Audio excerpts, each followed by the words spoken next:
마태복음 5장에서부터 7장까지를 흔히 산상수훈이라 부르는데요. 산상수훈 무슨 말이에요?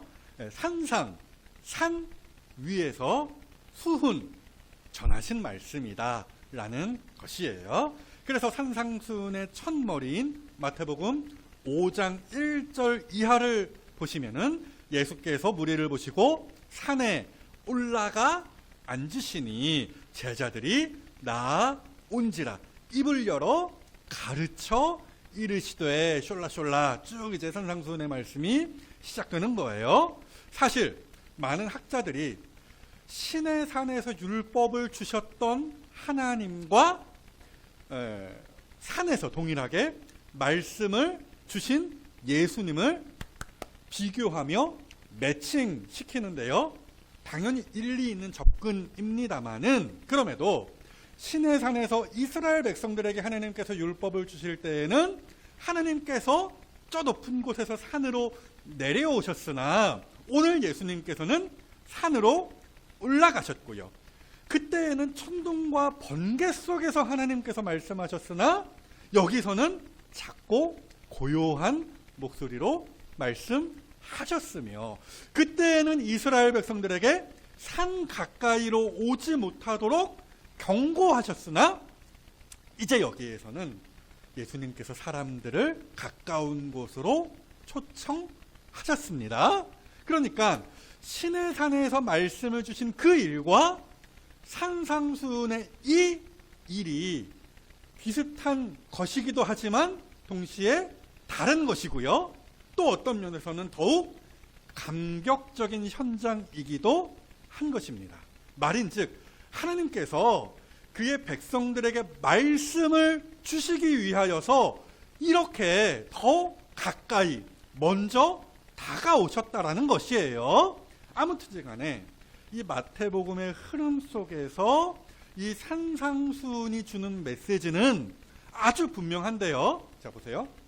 예수님께서 어떻게 역사의 전면에 짠 하고 등장하셨습니까? 아실 거예요. 회개하라, 천국이 가까이 왔다 하셨지요. 마태복음 4장 17절이에요. 이때부터 예수께서 비로소 전파하여 이르시되 회개하라 천국이 가까이 왔느니라 하시더라. 바로 저 4장의 말씀 뒤에 이제부터 펼쳐지는 산상수훈의 말씀이 이어지는 것이죠. 말인즉 예수님을 믿어 회개함으로 천국의 자녀, 하나님의 자녀가 된 성도가 이제 그 삶 가운데에서 마땅히 맺어야 할 그 열매란 무엇인가?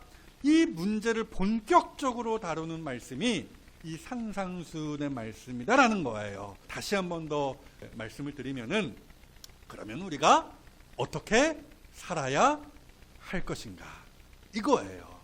이미 제가 베드로 전서의 말씀을 통하여 설교했던 내용이죠. 택하심을 받았는가? 하나님의 지속적인 구원의 은혜를 받고 있는가? 그렇다면 너희가 어떻게 살아야 하는가? 베드로 전서를 아우르는 세 가지 메시지가 이런 거라고 제가 누누이 말씀을 드리지 않았습니까? 어찌되었든 오늘부터 산상수훈의 말씀을 한 커플 한 커플씩 벗겨서 맛보려 하는데요. 오늘 우리가 살필 본문의 말씀은 매우 유명한 말씀입니다. 흔히 그렇게 이야기하죠. 우리는 세상 속에서 뭐다? 소금과 빛. 그렇죠? 소금과 빛. 말인즉 예수님을 믿고 구원을 받은 성도만이 가지는 아주 특별한 성질 혹은 특징이 있다라는 거예요. 자, 그래서요. 본문을 통하여 확인하는 그리스도인만이 가지는 독특한 특징. 첫째, 무엇이냐? 따라해 보십시오. 때묻지 않은 순수함. 설교를 준비하면서 소금을 만드는 과정을 제가 좀 인터넷으로 찾아보았는데요. 일단은 바닷물을 모읍니다. 그리고서 햇볕에 말립니다. 그러면 그 물이 증발하고 그 바닷물 안에 녹아든 그 소금이 굳겠죠.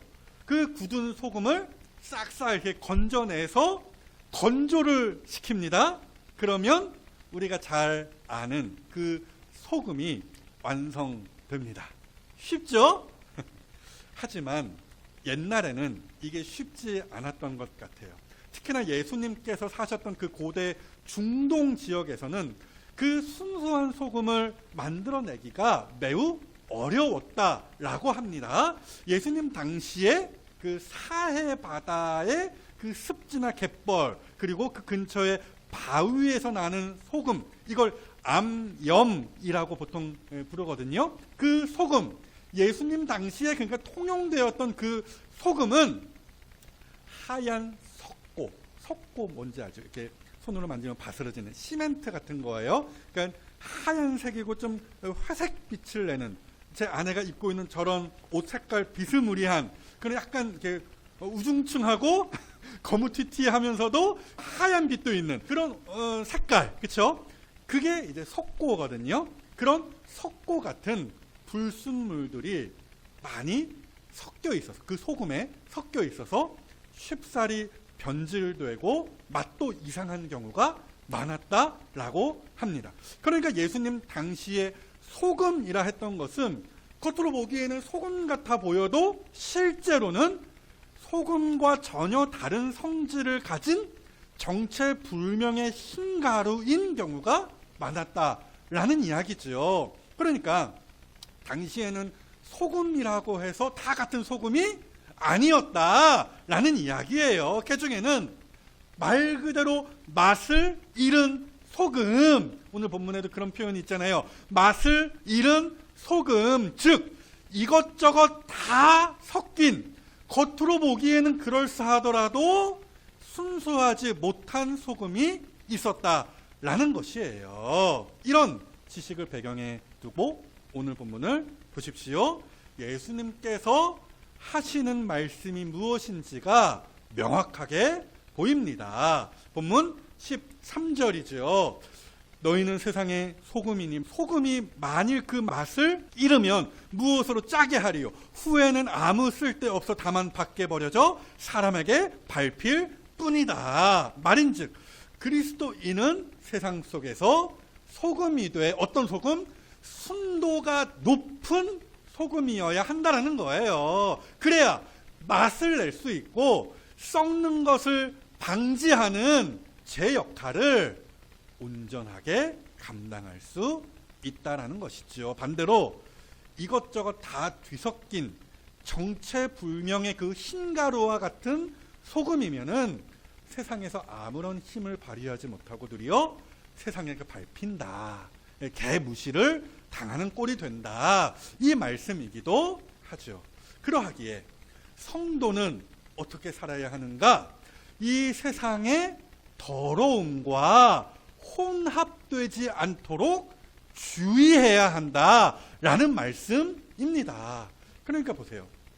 소금이 소금 되는 것은 색이나 어떤 생김새 그런 것이 아니라는 것이죠. 오로지 그 소금의 순도에 달려 있다라는 것입니다. 말인즉 그 베드로 전서의 표현대로 우리가 성도가 그저 그럴 수 있어요. 그냥 나그네 같을 수 있다는 것이죠. 별 볼 일 없는 겉모습을 가지고 있을 수 있다는 거예요. 외적인 조건이 그러할 수 있다는 것이죠. 사실 많은 성도들이 이 부분에서 착각을 해요. 좋은 대학을 가고 좋은 직장에 들어가고 돈을 많이 벌고 높은 자리에 오르면 그걸로 그리스도인의 사명을 다했다. 진짜 그런 사람이 소금과 빛 같은 사람이다. 맞습니까? 아니라는 것이죠. 그것이 엄청난 착각이라는 거예요. 산상수훈의 그 말씀 어디를 보아도 높은 자리에 올라라, 성공해라, 돈 많이 벌어라, 이런 말씀 하시지 않는다라는 거예요. 오늘 말씀도 마찬가지죠. 깨끗한 소금, 순도 높은 소금, 맛을 잃지 않은 소금이 되어라. 이게 전부입니다. 자, 그렇다면 예수님께서 가르치시는 바 짠맛을 내는 진짜 좋은 소금으로 산다는 것이 구체적으로 무엇일까요? 답은 오늘 본문 가운데 있다고 봅니다. 맛을 잃다. 저기 있죠. 맛을 잃다. 저 말 한마디에 답이 있다라고 봐요. 저기 맛을 잃다라는 말을 다른 표현으로 바꾸면은 이렇게 돼요. 어리석게 되다. 미련하게 되다 입니다. 같은 단어가 고린도전서 1장에 있는데요. 보십시오.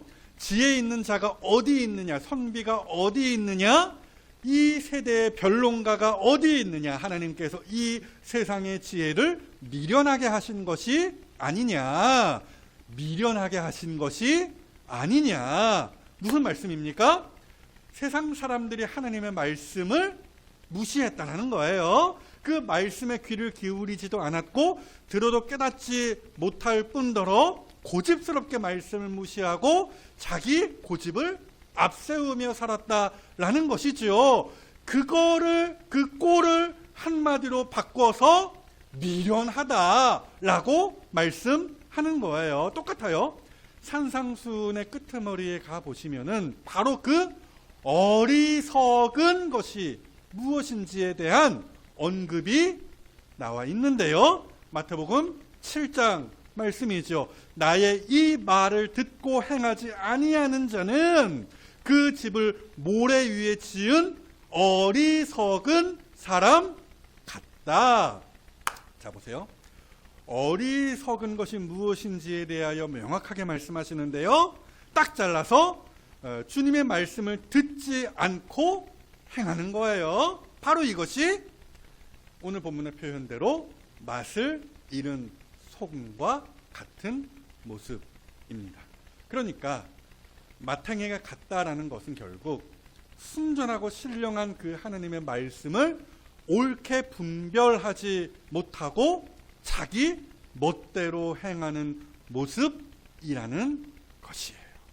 세상 사람들뿐 아니라 성도도, 회개하고 구원받은 성도도 얼마든지 그렇게 될 수 있다라는 말씀이 사실은 오늘 본문의 말씀이기도 한 것이죠. 그러하기에 무시무시한 경고의 말씀으로 오늘 본문의 말씀을 받을 수도 있다라는 것이에요. 그렇잖아요. 성도의 명찰 달고서도 말씀 위에, 그 순전하고 신령한 그 말씀 위에 이것저것 석곤 하죠. 목사인 저도 이것저것 말씀에 석곤해요. 세상의 유행 한 스푼, 사람의 말 또 한 스푼, 내가 처한 상황도 거기에 한 스푼 넣고 그 말씀을 잡탕으로 만드는 거지요. 그 결과 내 삶에서 소금이 묻어나는 것이 아니라 더럽고 맛없는 정체불명의 흰가루가 뚝뚝 떨어지는 꼴이 되더라는 것이에요. 그러므로 말씀을 말씀 그대로 받아들이며 세상 사람들과 같이 되지 않기 위하여 발버둥을 쳐야 합니다. 그러나 요즘 돌아가는 꼴을 보면은 안타깝죠. 자꾸 순전하고 신령한 말씀에 불필요한 것을 첨가하는 꼴을 우리가 이 세상을 살면서 요즘 같아서 더욱더 많이 보곤 해요. 어떤 목사는 교회 강단에서 설교하면서 말씀 위에 정치를 끼얹죠. 제가 실제로 깜짝 놀란 설교의 제목이 하나 있는데요. 제목이에요. 설교를 좀 들어보긴 했는데 좀 듣다가 끄긴 했어요. 어찌되었건 유력한 정치인의 이름이 그 설교 제목에 그대로 들어가더라고요. 그래서 설교 제목이 이래요. 그 유력한 정치인의 이름이 설교 제목에 세자가 박힌 거죠. 땡땡땡이 죽어야 나라가 산다. 깜짝 놀랄 만한 설교의 제목이죠. 여러분, 제가 자신 있게 말씀드리는데 강단에서요, 정치 이야기 할 수 있어요. 할 수는 있어요. 그런데 보세요. 정치 이야기만 하는 목사, 그렇죠? 말씀의 정치를 그냥 뒤섞어버리는 그런 목사, 이런 목사들이요, 잘 들으세요, 다 거짓 선지자들입니다. 우리가 작년 말에 요한계시록을 봤잖아요. 거기 보시면은 바다 위에서 올라온 짐승이 있거든요. 제가 그걸 뭐라고 풀어드렸냐면은 아주 강력한 정치 세력, 정치 권력이다, 그렇게 풀어드렸어요. 그리고 또 한 짐승이 나오니 땅에서 나온 어린 양과 같은 짐승이었죠. 얘의 정체는 또 뭐냐? 거짓 선지자라, 그렇게 말씀을 드렸습니다. 근데 문제가 뭐냐? 문제는 이 두 짐승, 정치 세력과 종교 세력이, 이 둘이 콤비를 이룬다라는 것이었어요. 그래서 요한계시록 13장 12절에서 확인하시는 바 보세요. 그가 땅의 짐승이에요. 먼저 나온 짐승의 모든 권세를 그 앞에서, 바다 짐승 앞에서 행하고 어쩌고 저쩌고 숄라숄라 되어 있는데, 저게 무슨 말이냐? 거짓 선지자가, 종교 세력이 정치 권력을 등에 업고 날뛴다라는 말씀이에요. 지금 우리나라 현실을 보십시오. 이게 정치 집회인지 종교 집회인지 헷갈릴만 하죠. 그들은 다 구국의 마음으로 거기 가서 앉아 있겠다 하겠지만 아니에요. 그들은 이미 맛을 잃은 소금인 목사, 거짓 선지자들에게 미혹되어 거기에서 헛짓거리 하고 있을 뿐이라는 것이죠. 그러므로 사랑하는 여러분, 정신을 똑바로 차리실 수 있어야 돼요. 하나님의 선하시고 기뻐하시고 온전하신 뜻이 무엇인지를 분별하실 수 있어야 합니다. 이런 면에서 우리가 지난주까지 살펴보았던 아브라함의 그 생애가 얼마나 맛깔스러웠는지, 오늘 본문의 표현대로라고 한다면 소금의 맛을 내는 인생이었는지 모릅니다. 하나님께서 느닷없이 아브라함에게 하신 말씀이 뭐였습니까? 아브라함아, 너의 아들, 사랑하는 독자 이삭을 나에게 제물로 바쳐라 라는 것이었죠. 이에 대한 아브라함의 반응 뭐였어요? 창세기 22장 말씀이죠. 아브라함이 아침에 일찍이 일어나 나귀의 안장을 지우고 두 종과 그의 아들 이삭을 데리고 번제에 쓸 나무를 쪼개어 가지고 떠나 어쩌고 저쩌고 이러쿵저러쿵. 그러니까 하나님의 말씀이 딱 떨어졌을 때에 아브라함은 뒤도 돌아보지 않았다라는 것이죠. 그래서 아침에 일찍이 일어나, 상상하기로는 자기 아내, 또 이 이삭의 엄마인 사라와도 아무런 논의를 하지 않았을 것 같아요. 그만큼 아브라함은 순전하고 신령한 그 말씀에 자기의 어떤 그 생각, 주변의 그 여건, 사람의 말을 섞지 아니하고 말씀을 말씀 그대로 받아 순종했다라는 것이죠. 사랑하는 여러분, 보십시오. 맛있는 소금과 같은 그리스도인은요, 세상의 유행, 어쩔 수 없는 내가 처한 그 상황, 주변 사람들의 말, 이런 것에 휘둘리지 않아요. 오직 그 신령하고 순전한 그 말씀의 기준을 따라 행합니다. 이게 세상에서 소금과 같이 사는 성도의 모습입니다. 이에요. 여기에서 한 걸음 더 나아가서 그리스도인만이 가지는 독특한 특징, 두 번째, 그것이 또 무엇이냐? 한 번만 더 따라해 보십시오. 감출 수 없는 영향력. 자, 앞서 이제 소금에 대한 이야기를 했으니 이제 무슨 이야기를 해야 돼요? 빛. 보세요.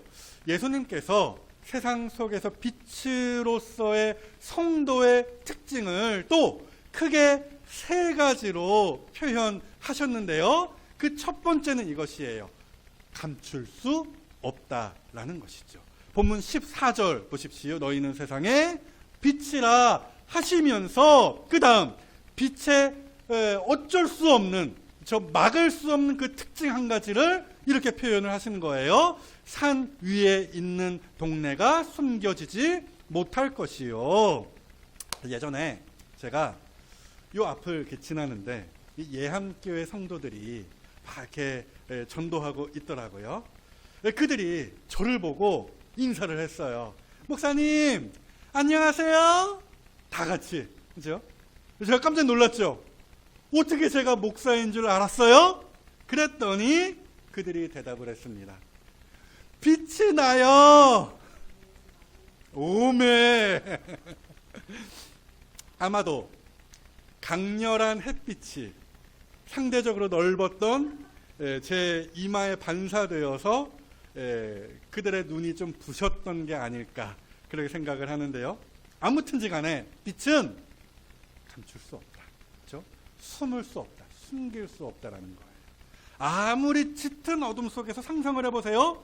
빛은 그 모양을 드러낼 수밖에 없어요. 비록 성냥불 하나같이 미미한 빛이라 할지라도 누구든 그 어둠 속에서 그것을 보고서 저기에 빛이 있다라고 말한다라는 겁니다. 오늘 본문의 말씀이 그 이야기를 하는 것이지요.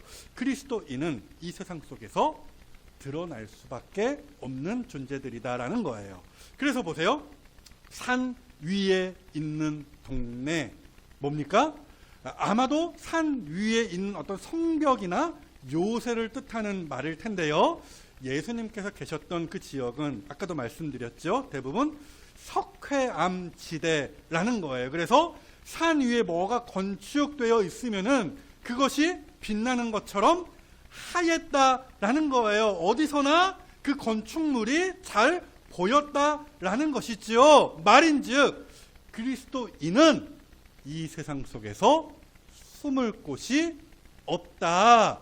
이 말씀입니다. 뿐만 아니라 비친 성도의 또 하나의 특징이 무엇이냐? 두 번째는 타인을 비춘다라는 거예요. 이어지는 15절 보시죠. 사람이 등불을 켜서 말 아래에 두지 아니하고 어디 숨겨놓지 않고 등경 위에 두나니 이러므로 집안 모든 사람에게 비치느니라. 제가 지난 시간에 말씀드렸어요. 우리 모두가 거룩한 제사장으로 부르심을 받았다라고 하면서 그리스도인의 인생은 결코 이기적이지 않다라고 했죠.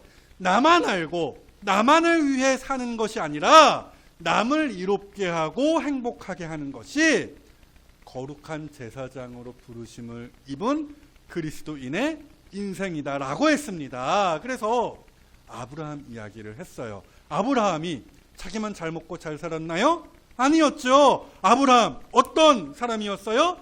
남을 위하여 기도할 줄 아는 사람이었어요. 그것도 악한 소돔과 고모라를 위하여 기도할 줄 아는 사람이었고요. 그랄 왕 아비멜렉과 그의 나라를 위해서도 기도할 줄 아는 사람이었죠. 저 말씀이 그거예요. 등불이라는 그 빛을 등경 위, 즉 높은 곳에 둠으로써 집안 사람들을 비춘다. 말인즉 여러 사람에게 은혜를 끼치며 그들을 이롭게 한다라는 말씀이에요. 끝으로 비친 성도의 특징 세 번째는 또 무엇이냐? 결국 빛을 비춤으로 그 주변 사람들을 누구에게로 이끌어요? 하나님께로 이끈다라는 것이죠. 16절 말씀 보십시오.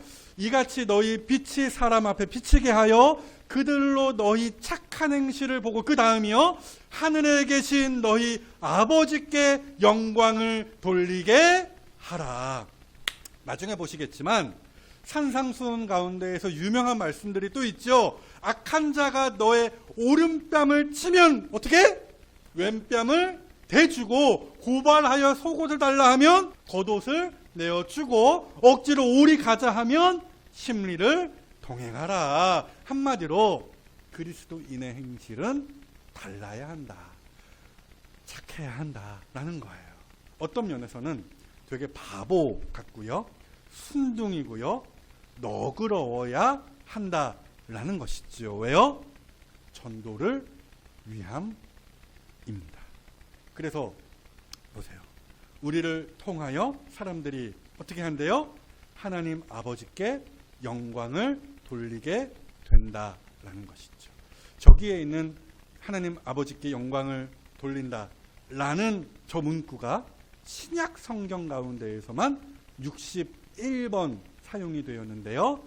한 번도, 단 한 번도 불신자의 행동을 설명하는 일에 적용된 적이 없습니다. 하나같이 그리스도인들이 모여서 하나님을 예배하고 찬송하는 그 모습을 나타낼 때 사용이 되었다라는 것이죠. 말인즉 우리의 선한 행실이 전도의 도구가 된다라는 거예요. 우리 주변의 불신자들이 우리의 착한 행실을 보고 결국 하나님 아버지께로 회개하고 돌아오게 된다라는 것이죠. 사랑하는 여러분, 그러하기에 결국 그리스도인은 세상 속에서 함부로 살 수 없는 거예요. 누구보다 더 착해야 한다라는 것이죠. 그런데요, 이런 면에서 참 안타까운 조사가 하나 있는데요. 조사 전문 기관인 마크로밀 엠브레인에서 종교인에 대한 인식 조사를 얼마 전에 했어요. 세상 사람들이 교회를, 불신자들이 교회를 어떻게 생각하고 있는지 여기에서 여실히 드러난다라고 생각을 합니다. 그래서 불교나 천주교 딱 그 키워드를, 그 단어를 사람들에게 던졌을 때 뭐가 연상이 되는가, 어떤 느낌인가 물었어요. 불교 1위, 절제하는 23.3%가 그렇게 답을 했습니다.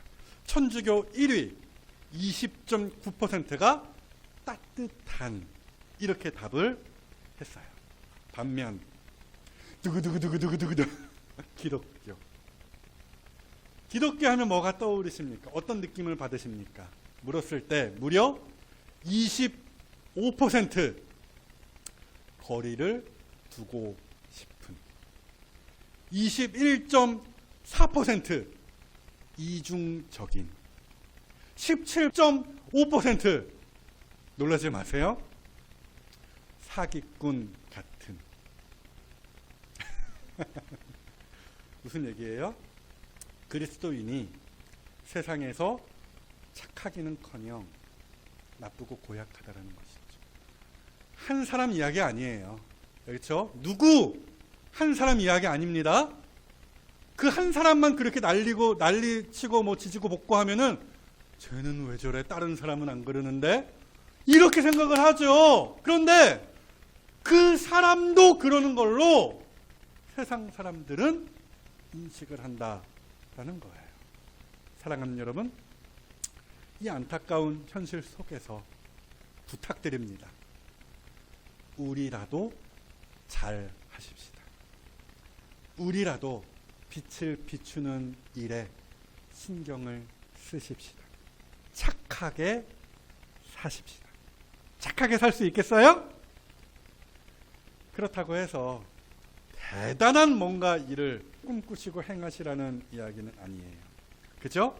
우리가 있는 그 자리에서 성냥불과 같은 작은 빛으로 행하며 묵묵히 누가 보든 안 보든 묵묵히 전도의 삶을 살자는 것이죠.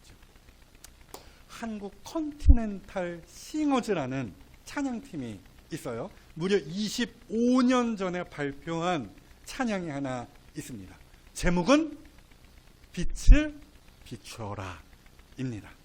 그 노래의 가사를 제가 가지고 왔는데요. 한편의 드라마와 같아요. 가사를 읊어드릴게요. 상상을 하시면서 이 가사를 들어주세요. 흔들 의자에 앉아있는 그녀, 남편은 이미 죽고 허무한 나날들, 좋았던 세월은 다 지나고 맥 빠진 생활, 늘 홀로 지내네. 어느 누구도 찾지 않고 웃음도 노래도 들을 수 없네. 그 누구도 돌보지 않네. 2절이 이렇게 시작이 됩니다. 정막을 깨뜨리는 노크 소리. 건너집에 사는 귀여운 소년이 왔네. 문 여는 순간 그녀는 놀랐네. 꽃을 들고서 웃고 있는 꼬마 신사. 당신을 위해 예쁜 꽃 여기 가져왔어요. 난 보고 싶어요. 당신의 미소를. 보세요. 이 한 소년이 행하였던 그 착한 일 하나가 무엇이었습니까? 빛도 소망도 없이 살던 할머니 한 분에게 꽃을 선물한 것이었죠. 후렴이, 이어지는 후렴이 이렇게 진행이 됩니다. 빛을 비춰라. 주의 사랑 알도록 네가 할 수 있는 일 작아도 너의 빛이 닿는 곳 그리 넓지 않아도 빛을 비춰라. 사랑하는 여러분, 빛이 되기 위하여 거창한 일을 도모할 일 없어요. 전도하기 위하여 우리의 몸을 불사르지 않으셔도 됩니다. 그죠? 이웃에게 맛있는 음식 하나에서 갖다 주고 가게에 오는 손님에게 해맑게 웃어주며 일터에서 만나는 모든 사람들을 선대하면 되는 거예요. 그것이 바로 소금이요 빛된 성도의 삶입니다. 에베소서 5장의 말씀 다 같이 한번 읽어보시죠. 시작. 너희가 전에는 어둠이더니 이제는 주 안에서 빛이라. 빛의 자녀들처럼 행하라. 아멘. 그래서 바라기로는 어디 구석탱이에 숨지 마시고 이기적으로도 살지 마시고요. 빛답게 당당하게 많은 사람들을 하나님 앞으로 돌아오게 하는 그 일에 힘쓰시는, 쓰임 받으시는 이 자리에 성도들이 다 되어주시기를, 빛으로 이 땅에 오셔서 우리를 빛으로 부르신 우리 주님의 이름으로 축복합니다.